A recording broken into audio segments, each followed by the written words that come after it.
Hello students, आइए जल्दी से हम आज की क्लास में एक बहुत ही इंपॉर्टेंट प्रॉब्लम ले लेते हैं बेटा, जो हमारी अमेजन, फ्लिपकार्ट और बहुत सारी कंपनीज में पूछा हुआ है। आइए, जैसे कि आप मेरी स्क्रीन पे देख पा रहे हो, मैंने फिर से क्या किया हुआ है बेटा, इंटरव्यू प्रॉब्लम लिस्ट का एक और बहुत इंपॉर्टेंट क्वेश्चन, जो फिर से हमारा 2D अरे बेस्ड क्वेश्चन है, वो मैंने शुरू किया हुआ है, जिसका नाम है search in a 2D matrix. अच्छा, मुझे बताइए यहाँ पे देखिए आस्क इन अ कंपनीज में कौन कौन सी कंपनीज में पूछा हुआ है। तो देखिए फ्लिपकार्ट दिखा रहा है, अमेजन दिखा रहा है, सेल्सफोर्स दिखा रहा है, और भी बहुत सारी कंपनीज में पूछा हुआ है बेटा। ये तो ओल्ड डाटा है, आप अपडेटेड डाटा गूगल पे सर्च कर लीजिए, बहुत सारी कंपनीज में ये क्वेश्चन पूछा हुआ है, बहुत इंपॉर्टेंट क्वेश्चन है।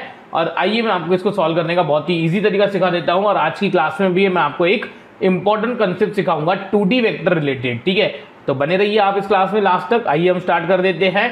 क्वेश्चन का नाम है search in a 2D matrix, और क्वेश्चन है हमारा you are given a 2D matrix of dimension n cross m। ठीक है, अब देखिए मुझे n क्रॉस m पसंद नहीं है, मैं m क्रॉस m बोलता हूं। मैं बोलता हूं कि m number of rose n number of columns. अब ये लोग उल्टा लेते हैं, कोई विषय नहीं है, n number of rows m number of columns. ठीक है, each row of the matrix is sorted in non decreasing order. अब देखिए ये सॉर्टेड दिया हुआ है, पर अगर ये सॉर्टेड नहीं भी देते थे तो भी कोई दिक्कत नहीं थी, हम आज एक सिंपल लॉजिक लगाने वाले हैं। हाँ, पर सॉर्टेड दिया हुआ है तो इन फ्यूचर हम आपको सिखाएंगे कि अगर कोई रो सॉर्टेड होती है बेटा, तो हम उसको क्या कर सकते हैं, बाइनरी सर्च से भी ट्रेवर्स कर सकते हैं, पर वो इन फ्यूचर हम देखेंगे। And each column is sorted in non decreasing order. अच्छा, यानी कि कॉलम भी हमारा, देखिए नॉन डिक्रीजिंग का मतलब होता है बेटा इंक्रीजिंग, यानी कि असेंडिंग ऑर्डर। ठीक है, यानी कि रोज और कॉलम सॉर्टेड है। अब इसका फिलहाल तो हमको यूज नहीं करने वाले हैं। ठीक है, चलिए कोई दिक्कत नहीं है।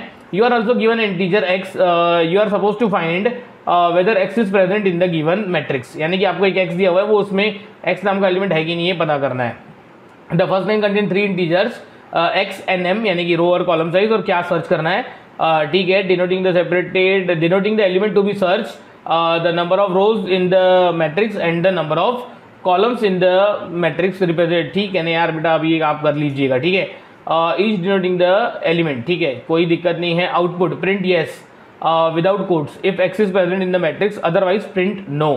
ठीक है, you don't need to print anything, it is already been handled. यानी कि देखो बेटा, इस मेथड का रिटर्न टाइप क्या है, बुलियन है। ठीक है, तो आप क्या कर सकते हो बेटा, इसको, इस रिटर्न टाइप को आप क्या कर सकते हो, ट्रू और फॉल्स ही रिटर्न करवा सकते हो। ठीक है, x हमारा रहेगा up to 10 to the power 6, n और m रहेंगे 100 तक, और अरे के नंबर्स जो है बेटा वो 10 टू द पावर 6 तक रहेंगे, यानी कि एक इंटीजर अरे दिया हुआ होगा। ठीक है, array of ij denotes the क्या होगा भाई, jth element of the ith row of the given element. ठीक है, अब ये कुछ नहीं है, ij का मीनिंग आप समझते हो। ठीक है, अब देखिए ये 8 3 4, इसका मतलब ये हुआ कि 8 आपको सर्च करना है, 3 क्रॉस 4 का मैट्रिक्स दिया हुआ है। तो ये देखो 3 क्रॉस 4 का मैट्रिक्स दिया हुआ है, मुझे बताइए 8 नाम का एलिमेंट इसमें है क्या, नहीं है। तो देखो आउटपुट क्या आया, no. 8 is subset in the matrix, hence the output is no. I hope आप समझ रहे हो। ठीक है, चलिए कोई दिक्कत नहीं है। पर देखिए यहाँ पे ये सॉर्टेड है, अब ये सॉर्टेड का फिलहाल हम यूज नहीं करने वाले, क्योंकि हम आपको इन फ्यूचर कॉम्पिटिटिव प्रोग्रामिंग की जो बेटा हम हमारी जो प्लेलिस्ट अपलोड करने वाले हैं, उसमें हम बाइनरी सर्च और बाइनरी सर्च के जो रिलेटेड एप्लीकेशंस है वो बेटा हम देखने वाले हैं, सो दैट तब हम इसका यूज करने वाले हैं। फिलहाल तो ठीक है बेटा, देखिए ये 1 2 4 5 सॉर्टेड है। देखिए ये 1 3 7 पहला कॉलम। अच्छा, दूसरी रो देखिए क्या है, 3 4 9 16, आपको असेंडिंग ऑर्डर में नहीं लग रहा है 3 4 9 16। अच्छा, सेकंड कॉलम देखिए क्या है बेटा, 2 4 10, देखिए बेटा ये भी तो आपको असेंडिंग ऑर्डर में लग रहे हैं। थर्ड रो क्या है, 7 10 14 29, ये देखिए थर्ड रो है। थर्ड कॉलम क्या है, 5 16 29। आई होप आप समझ तो गए होंगे कि मैं बोलना क्या चाहता हूँ। ठीक है, पर आज की क्लास में हम आपको एक 2D वेक्टर, देखिए जैसे कि इस मेथड को एक x नाम का एलिमेंट तो आ रहा है। ठीक है, और हमारा क्या आ रहा है बेटा, एक वेक्टर इंट, यानी कि ये 2D वेक्टर आ रहा हुआ है, जिसका नाम है ARR। चलिए पहले तो मुझे ये ARR नाम पसंद नहीं है, मैं इसका नाम क्या कर देता हूँ, ए कर देता हूँ इस 2D वेक्टर का। अब देखिए यहाँ पे सबसे बड़ी बेटा प्रॉब्लम क्या है, बेटा प्रॉब्लम ये है कि हम इस वेक्टर को ट्रेवर्स कैसे करें, क्योंकि हमें यहाँ पे एक्सप्लिसिटली क्या नहीं दिया हुआ है, रो नंबर या कॉलम नंबर। जैसे इन्होंने हमें ये तो बोल दिया कि n क्रॉस m का हमारे पास मैट्रिक्स आने वाला है, पर बेटा क्या इन्होंने हमें n दिया, नहीं। क्या इन्होंने हमें m दिया, नहीं। इन्होंने तो देखो एक 2D वेक्टर दे दिया हुआ है, a नाम का, ARR नाम का दिया था, मैंने उसको a कर दिया। तो बेटा अब हम इस वेक्टर की ये n नाम की वैल्यू, यानी कि हम रोज, यानी कि रोज कितनी है ये कैसे निकालें। ठीक है, या फिर कॉलम्स कितने हैं ये कैसे निकालें, तो ये मुझे आपको सिखाना है। तो चलिए कोई दिक्कत नहीं, हम आपको सिखा देते हैं। बेटा देखो यहाँ पे ये n ये नंबर ऑफ रोज है और m नंबर ऑफ कॉलम्स है, तो बेटा ये तो फिक्स है कि यहाँ पे ये देखिए, जैसे कि मैं आपको बोल दूं कि मैंने यहाँ पे आपको बोला कि यहाँ पे क्या है बेटा, ध्यान से देखिएगा, 3 रोज है, ठीक है, यानी कि n की वैल्यू सपोज यहाँ पे कितनी है 3, और कॉलम्स की वैल्यू देखिए बेटा कितनी है 5, ठीक है। तो बेटा यहाँ पे ये तो फिक्स है कि हर एक रो में बेटा 5 कॉलम रहेंगे। कभी ऐसा नहीं होगा कि पहली रो में 3 एलिमेंट है, दूसरी रो में 4 एलिमेंट वैलिड है, तीसरी रो में क्या है 5 एलिमेंट, यानी कि सभी यानी नंबर ऑफ कॉलम्स और नंबर ऑफ रोज क्या रहेंगे, फिक्स रहेंगे। यानी कि आई होप आप समझ रहे हो मैं क्या बोलना चाहता हूँ, और अगर आप नहीं भी समझ रहे हो तो मैं आपको आज की क्लास में एक 2D वेक्टर रिलेटेड एक बहुत ही बढ़िया कंसेप्ट सिखाने वाला हूँ, आप पूरी क्लास लास्ट तक देखिए। तो चलिए ये साइज कैसे निकालनी है पहले तो मैं आपको वो सिखा देता हूँ, उसके बाद हम बाकी काम कर लेंगे, ठीक है। चलिए पहले तो हम इसकी साइज निकाल लेते हैं। कैसे निकालेंगे भाई, हम यहाँ पे एक काम कर लेते हैं, हम ले लेते हैं इंटीजर n, या n काय के लिए एक रो नाम का ये ले लेते हैं ना बेटा, ठीक है, एक रो नाम का ही हम लिख लेते हैं लुक, ठीक है। अब मुझे बताइए इस वेक्टर की नाम क्या है, a, तो बेटा मैं यहाँ पे ले लेता हूँ a डॉट साइज। बेटा ऐसा करने से उस वेक्टर में कितनी रोज है, यानी कि कितने उसमें 1D वेक्टर्स है। मुझे बताइए 2D वेक्टर यानी होता ही क्या है, जैसे कि मैं आपको बात करूं यहाँ पे, तो मुझे एक बात बताइए बेटा कि जैसे मैंने आपको बोला भाई यहाँ पे ये n क्रॉस m, यानी कि ये है 3 क्रॉस 5, तो बेटा आपको ऐसा नहीं लग रहा कि यहाँ पे हमारे 3 लीनियर वेक्टर्स हैं। देखो ये 1D वेक्टर है 5 एलिमेंट का, ये भी 1D वेक्टर है, ये भी 1D वेक्टर है। अरे भाई ये तीनों 1D वेक्टर्स है ना, हाँ, तो कितने 1D वेक्टर्स है 3, तो बेटा ये 3 जो है ये रो का काउंट हो गया। तो बेटा ये a डॉट साइज में हमारा क्या आ जाएगा कि यहाँ पे कितने 1 डायमेंशनल वेक्टर्स है। अच्छा, अरे हर एक 1 डायमेंशनल वेक्टर में कितने कॉलम्स हैं, कितने एलिमेंट्स हैं 5। तो बेटा अब ये साइज कैसे निकालना, तो इसके लिए आप क्या कीजिए, किसी भी एक कॉलम की साइज निकालिए, किसी भी एक रो में कितने कॉलम आ रहे हैं वो निकाल लीजिए। सभी रोज में हमारे सेम नंबर ऑफ कॉलम ही रहेंगे, क्योंकि ये हमारा जो मैट्रिक्स है बेटा वो एक रेक्टेंगुलर फॉर्म या स्क्वायर फॉर्म में ही होगा, ठीक है, रैंडम नहीं होगा। रैंडम नहीं होगा का मतलब क्या, वो मैं आपको आगे की क्लास में सिखाता हूँ, ठीक है। चलिए कोई दिक्कत नहीं है, इसको मैं क्या कर देता हूँ, हटा देता हूँ, और मैं यहाँ पे आ जाता हूँ, और मैं यहाँ पे एक इंटीजर कॉलम्स, तो कॉलम्स के लिए COL कर देता हूँ। और मुझे बताइए ये a ऑफ इसकी 0th रो, यानी कि बेटा यहाँ पे जो पहला वाला वेक्टर है बेटा वो तो a ऑफ 0 रहेगा, ठीक है। मैं a ऑफ 0 डॉट साइज कर देता हूँ। तो आई होप कि आपको ये भी समझ में आ जाएगा कि मैंने कैसे निकाला। यानी कि बेटा ये a ऑफ 0 कुछ नहीं हुआ, हमारा जो पहला रो है, ठीक है, पहला रो, तो पहले रो में कितने एलिमेंट्स हैं भाई, पहले रो में सपोज 5 एलिमेंट है, तो बेटा 5 कॉलम होंगे ना। तो मैंने यहाँ पे ये कर दिया कि भाई पहली रो में कितने हैं वो आप निकाल लो, ठीक है। अब ऐसा करने से हमारा ये तो हो गया। अब मुझे बताइए रिटर्न टाइप हमारा क्या है, बुलियन है। अब रिटर्न टाइप बुलियन है तो बेटा कोई दिक्कत ही नहीं है। मुझे बताइए आपको क्या पूरा का पूरा मैट्रिक्स रो वाइज ट्रेवर्स करते नहीं आता है क्या, आता है। तो हम एक काम कर लेते हैं, हम यहाँ पे एक इंटीजर और i कॉमा j भी यहाँ पे मैं डिक्लेयर कर देता हूँ, यानी कि नीचे लेने का कोई दिक्कत ही नहीं। और मैं i का लूप चला लेता हूँ बेटा कहाँ तक, नंबर ऑफ रोज तक, ठीक है। i लेस देन, हाँ नंबर ऑफ रोज हमने कहाँ में ली हुई है, सॉरी नंबर ऑफ रोज हमने कहाँ में ली हुई है बेटा, तो हमने वो एक रो नाम के वेरिएबल में ही ली हुई है। और मैंने यहाँ पे कर दिया i plus plus, I hope आप समझ रहे हो, ठीक है। इसके अंदर आ गए, इसके अंदर आ गए तो बेटा हम हर एक रो के लिए, हम हर एक रो में हम कॉलम नंबर वेरी होगा ना बेटा पहले, क्योंकि हम रो वाइज ट्रेवर्स कर रहे हैं ना। रो वाइज यानी देखो पहले 0th रो रहेंगी तो उसके कॉलम नंबर वेरी होंगे, ठीक है। फिर फर्स्ट नंबर 1 इंडेक्स की रो रहेंगी तो उसके भी कॉलम नंबर वेरी होंगे। तो बेटा मैंने उसके लिए लूप लगा दिया j इक्वल टू 0, और मैंने लगा दिया j less than column, column का काउंट हमारे कौन से वेरिएबल में है, दिस, और उसके बाद मैंने कर दिया यहाँ पे j प्लस प्लस। आई होप आप समझ रहे हो, ठीक है। चलिए कोई बात नहीं। और मैंने यहाँ पे क्या कर दिया बेटा, मुझे चेक करना है हर एक एलिमेंट को। क्या चेक करना है बेटा, इफ a का i कॉमा jth एलिमेंट अगर हमारा ये क्या है बेटा इक्वल टू x के बराबर है, तो हमें क्या करना है, तो हमें बेटा क्या करना है, रिटर्न क्या करना है, रिटर्न ट्रू करना है। तो हमें क्या करना है, रिटर्न ट्रू, क्योंकि वो एलिमेंट अवेलेबल है। ऐसा नहीं हुआ, यानी कि इस नेस्टेड फॉर लूप में से कभी ट्रू रिटर्न हुआ ही नहीं, यानी वो एलिमेंट वहाँ पे नहीं है, तो बेटा हमें क्या करना पड़ेगा, तो हमें रिटर्न फॉल्स करना पड़ेगा। आई होप आप समझ रहे हो, ठीक है, ठीक है। चलिए मैं एक काम कर देता हूँ, इसको रन कर देता हूँ, फिर मैं आपको एक दो कंसेप्ट भी सिखा देता हूँ। चलिए पहले तो हम इसको क्या कर देते हैं, इसको मिनिमाइज कर देता हूँ मैं, सो दैट इसको फिर से मैक्सिमाइज कर देते हैं। 1 मिनट रुक जाइए बेटा, इसमें कुछ ना कुछ तो गड़बड़ है। ये F11 ये मैंने फिर से बड़ा कर दिया इसको, और इसको मैं क्या कर देता हूँ और बड़ा कर देता हूँ, और मैं इसको रन कर देता हूँ, ठीक है। देखते हैं क्या होता है। देखिए कोई एज केस अगर रह गई होंगी तो उसको भी मैं मैनेज कर लूँगा, उसकी दिक्कत मत कीजिए आप, उसकी टेंशन मत लीजिए, ठीक है। देखिए सभी टेस्ट केस हमारे चल गए। चलिए मैं इसको सबमिट भी कर देता हूँ, ओ सॉरी मैं सबमिट भी कर देता हूँ, और उसके बाद मैं आपको क्या कर देता हूँ बेटा, इसको ड्राई रन भी कर देता हूँ, ठीक है। चलिए पहले तो हम इसको क्या कर देते हैं, सबमिट कर देते हैं। देखिए सबमिट मैं आपकी खुशी के लिए कर रहा हूँ, आई होप कि वो चल जाए और मैं आपको थोड़े से कंसेप्ट सिखाता हूँ। हाँ देखिए बेटा, ये 11 में से 11 टेस्ट केस हमारे क्या हो गए, पास हो गए। पर देखिए इस क्वेश्चन की एक और मेथड है जिस पे आप फिलहाल फोकस कीजिए। मैं इन फ्यूचर उसके लिए मुझे आपको 1-2 कंसेप्ट पहले सिखाने पड़ेंगे, बेस क्रिएट करना पड़ेगा, तो मैं आपको इस क्वेश्चन को आगे और डिटेल में सिखा सकता हूं। यानी कि बाइनरी सर्च रिलेटेड मुझे आपको और भी थोड़े से क्वेश्चंस लेने पड़ेंगे 1D अरे के, तो ही मैं आपको ये क्वेश्चन अच्छे से सिखा सकता हूं। पर आइए मैं आपको एक कंसेप्ट यहाँ पे सिखा देता हूँ। आई होप कि आपको आज की क्लास तो समझ में आ गई होंगी, क्योंकि आज की क्लास में तो बेटा कुछ भी डिफिकल्ट नहीं था। मुझे बताइए क्या ये रो वाइज ट्रेवर्सिंग आप समझते नहीं हो गया, ये जो 2 नेस्टेड फॉर लूप है। और मैंने किया क्या बेटा, मैंने हर एक एलिमेंट पे जाके क्या किया बेटा, हर एक एलिमेंट पे मैंने जाके चेक किया क्या भाई, ये एक लीनियर सर्च के समान किया बेटा मैंने, ठीक है। इसकी टाइम कॉम्प्लेक्सिटी भी बेटा n क्रॉस m आ जाएंगी, ठीक है। अब which is greater time complexity, ये ज़्यादा टाइम कॉम्प्लेक्सिटी हुई, हम इसको n log m में भी कर सकते थे। उसके लिए फिलहाल आप सोचिए, आगे मैं आपको करके दूंगा, ठीक है। चलिए क्या दिक्कत है बेटा, यहाँ पे मैं हर एक जगह पे गया, जैसे यहाँ पे 1 पढ़ा है, यहाँ पे 2, यहाँ पे 3, यहाँ पे 4, यहाँ पे 5 और कहीं ना कहीं यहाँ पे 8 भी पढ़ा होगा, ठीक है। और सपोज मुझे x की इक्वल टू दे दिया 8, किसी ने 8 सर्च करना है।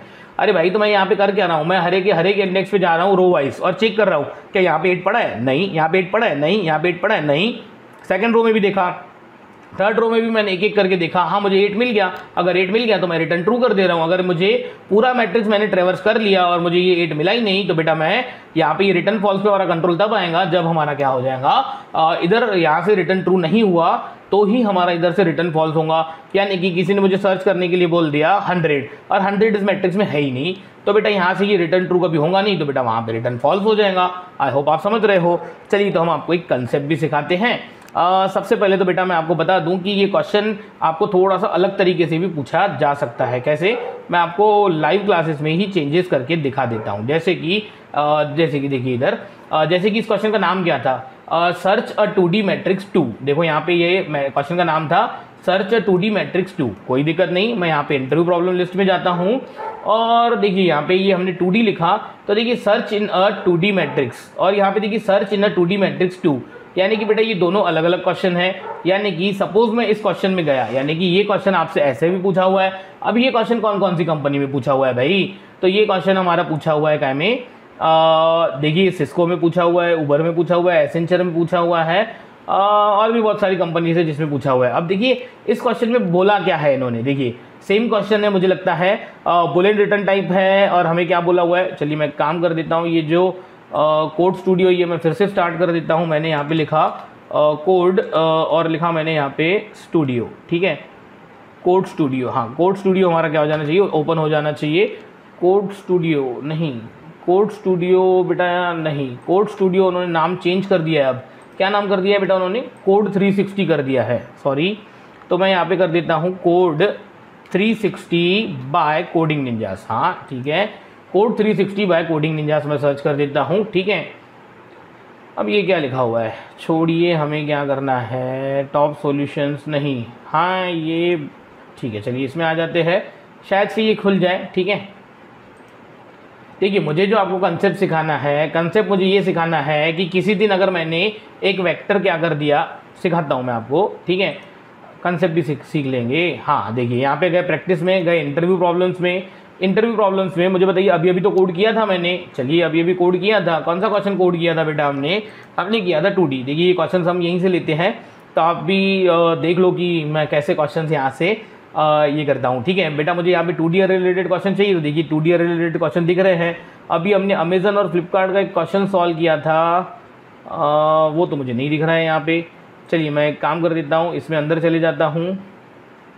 हाँ इसमें अंदर चले गए, ठीक है। हाँ भाई ये 9 कंपनीज़ में सिस्को वगैरह में पूछा हुआ है, कोई दिक्कत की बात नहीं है। थोड़ा सा नेट हमारा स्लो चल रहा है। देखिए मैं आपको डिफरेंस बताता हूँ कि दोनों क्वेश्चन में डिफरेंस क्या है, यानी ये क्वेश्चन आपको कैसे पूछा जा सकता है। मैं यहाँ से फ़िलहाल तो बैक चले जाता हूँ, ठीक है, और हमने जो क्वेश्चन सॉल्व किया था मैं उस पर आ जाता हूँ यहाँ पे। तो ये हम बैक चल जाते हैं। हाँ देखिए ये क्वेश्चन हमने सॉल्व किया था, ठीक है। ये देखिए हमारा ये क्या है, क्वेश्चन है, और ये मैंने यहाँ पे एक न्यू क्वेश्चन ओपन कर दिया उसी कोड स्टूडियो का, ठीक है। कंसेप्ट सिखाते हैं, वेट कीजिए थोड़ा सा। हाँ देखिए ये क्वेश्चन है हमारा, जिसको मुझे फिर से सॉल्व करना है। पर देखिए इस क्वेश्चन में चेंजेस क्या है बेटा, चेंजेस ये है कि देखो यहाँ पे 3x4 का मैट्रिक्स आएगा, 8 सर्च करना है, पर ये 1 2 3 4 5 6 7 8 9 10। अब यहाँ पे ये सॉर्टेड होंगे, ये जरूरी नहीं है। क्यों जरूरी नहीं है? क्योंकि देखो इस प्रॉब्लम स्टेटमेंट में क्या बोला हुआ है, you and given in a 2D array matrix m cross n where m and n denote the number of rows and columns respectively and each row are sorted in non decreasing। देखिए तो बेटा ये question हमारा क्या है, यानी कि ये जो नंबर्स है ये सॉर्टेड नहीं भी हो सकते थे। ठीक है, कोई दिक्कत नहीं है, ये क्वेश्चन हमारा लगभग सेम है, आप ट्राई कीजिएगा। मैंने ये क्वेश्चन सॉल्व किया, आपको समझ में आ गया होगा। चलिए मैं आपको एक कंसेप्ट जो बोला था वो मैं आपको सिखा देता हूँ। देखिए बेटा कभी कभी ऐसा भी हो सकता है हमारे 2D वेक्टर्स में, जैसे कि मैं डिलीट करके आपको एक एग्जांपल दे देता हूँ।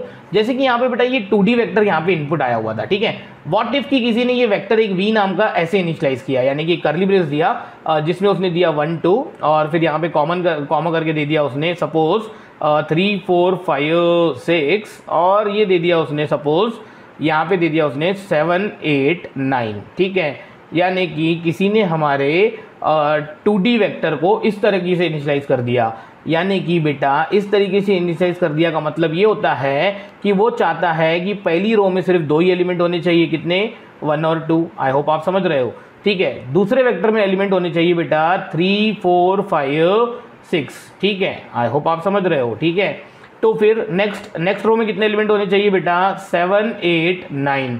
अरे हाँ कि नहीं? तो मुझे बताइए बेटा ये पीछे के एलिमेंट सभी क्या होंगे 0 0 होंगे। पर मुझे बताइए मुझे सिर्फ ये जो जितने नॉन जीरो एलिमेंट्स है यानी किसी 2D वेक्टर ये v है, तो बेटा मुझे इतने ही एलिमेंट यूज करने हैं। तो क्या, तो बेटा ये जो नेस्टेड फॉर लूप है, ये नेस्टेड फॉर लूप मैं इस तरीके से भी लगा सकता था। ध्यान दीजिएगा कि मुझे बताइए पहली रो में कितने एलिमेंट्स है बेटा 2 ही एलिमेंट है, दूसरी रो में कितने एलिमेंट्स है 4, तीसरी रो में कितने एलिमेंट्स है 3। तो बेटा अगर मुझे पहली रो के सिर्फ 2 यानी कि जितने वैलिड एलिमेंट है उतने ही, सेकेंड रो के जितने वैलिड एलिमेंट है उतने ही ये करने होते थे, ट्रेवर्स करने होते थे, या फिर थर्ड रो के भी जितने एलिमेंट्स वैलिड है उतने ही ट्रेवर्स करने होते थे, तो मेरे पास क्या प्रोविजन था? तो बेटा इसके लिए हमारे पास प्रोविजन ये था कि आपने यहाँ पे ये i लेस देन क्या किया हुआ है, रो किया हुआ है। तो ठीक है बेटा आपने यहाँ पे ये a लेस देन साइज जो है मैं इसको कंट्रोल C करके यहाँ पे क्या कर देता हूँ, मैं इसको कंट्रोल V कर देता हूँ। ठीक है, यानी कि ये रोज का काउंट हमारा बरोबर आ गया। ठीक है, चलिए कोई दिक्कत नहीं है।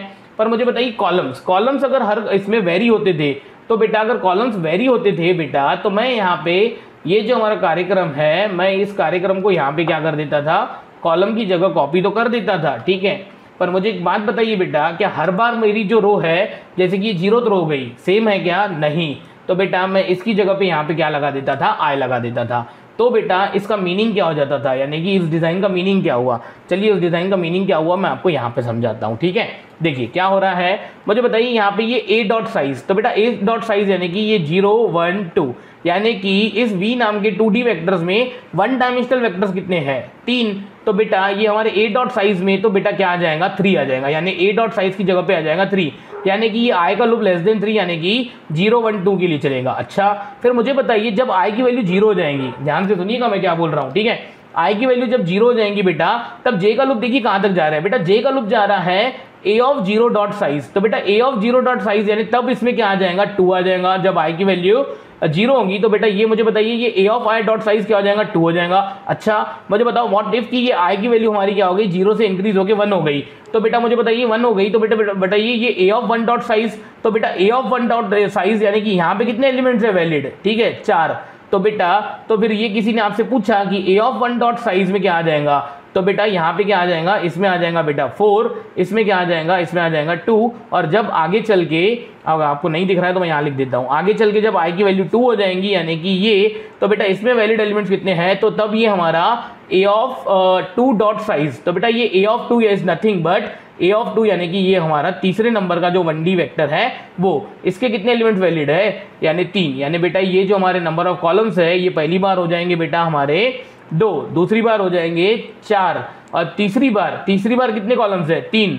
तो i इक्वल टू 2 के लिए बेटा a ऑफ 2 डॉट साइज में हमारा क्या आ जाएगा 3, यानी कि मैं ये सेकंड वाला लूप अलग अलग कॉलम्स के लिए भी वेरी कर सकता था। पर अब यहाँ पे तो बेटा ऐसा था कि हर एक रो में इक्वल नंबर ऑफ एलिमेंट्स ही थे, तो मैंने यहाँ पे ये कॉलम का जो साइज निकाल लिया वो पहली रो का निकाल लिया और सभी इसमें क्या थे सेम थे हमारे। पर अगर हमारे नंबर ऑफ कॉलम्स हमारे अलग अलग भी है तो बेटा हम इस तरीके से 2D वेक्टर को क्या कर सकते हैं, कर सकते हैं, ट्रैवर्स कर सकते हैं। आई होप कि आपको मैं क्या बोलना चाहता हूँ वो थोड़ा तो भी समझाऊंगा, क्योंकि अभी तक हमारा 1D वेक्टर भी अच्छे से हुआ नहीं है बेटा। तो इस प्लेलिस्ट में मैं आपको आगे चल के 1D वेक्टर या 2D वेक्टर सिखाऊंगा। पर ये जो हम थोड़े से बेटा क्वेश्चंस ले रहे हैं, ठीक है, प्रैक्टिकल अप्रोच के क्वेश्चंस जो ले रहे हैं हम डिफरेंट प्लेटफॉर्म के, उसके लिए हमें क्या किया रहता है बेटा, देखिए हम यहाँ पे 2D अरे देना चाहिए था उन्होंने, पर हमें वेक्टर दे दिया। तो थोड़ा सा मैंने आपको वेक्टर का बेसिक आइडिया दे दिया कि हम 2D वेक्टर्स को एक्सेस कैसे करेंगे, ट्रैवर्स कैसे करेंगे, ठीक है। चलिए कोई बात नहीं, आप इसकी प्रैक्टिस करते रहिए। अगर आपको कुछ नहीं समझाया तो इस वीडियो को आप फिर से देखिए, और मैं क्या कर देता हूँ बेटा, इस क्लास को यहीं पे एंड कर देता हूँ, ठीक है। बाकी हम देखेंगे नेक्स्ट क्लास में।